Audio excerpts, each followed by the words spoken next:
ହେଇଟି ଶୁଣୁଛ ମାଳତୀ କେତେ ଦିନ ହେଲା ପାଟିରେ ଭାକୁର ମାଛର ଝୋଳ ଟିକେ ବାଜିନି ଆଜି ଟିକେ ଭାକୁର ମାଛର ଝୋଳ ଟିକେ କରିଥିଲେ ହୁଅନ୍ତାନି।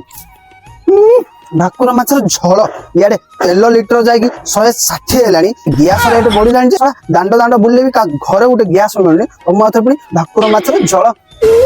ଆରେ ଯୋ ସୁଭଦ୍ରା ପଇସା ରଖିଛ ଲୁଚେଇକି ସେଥିରୁ ଟିକେ କରିଦଉନ। ହାବା ରହିଜଳା ମୁଁ ପଇସା ଲୁଚେଇଥିଲି ଦେଖିଦେଇଛୁ। ଖାଲି କଣ ଦେଖିଛି ସେଥିରୁ 500 ନେଇକି 2 ପ୍ୟାକେଟ ମାରି ଦେଇଛି। ମୁଁ ଗୁଡାକୁ ଖାଇବା ପାଇଁ ପଇସା ରଖିଥିଲି ତମେ ସେ ସବୁ ନେଇ ଖର୍ଚ୍ଚ କରିଦେଲ। ମନେ ରଖିଥାଅ ମୋ ଗୁଡାକୁ ପଇସା ସହିତ नो କମ୍ପ୍ରୋମାଇଜ ବୁଝିଲ। ଯାହା କରୁଛ କର ଭାଇ ମାନେ ଭାଉଜ ମାନଙ୍କର ଗୁଡାକୁ ପଇସା ଚୁରାଅନି ରେ ନହେଲେ ମାଡ ବର୍ଷିବ।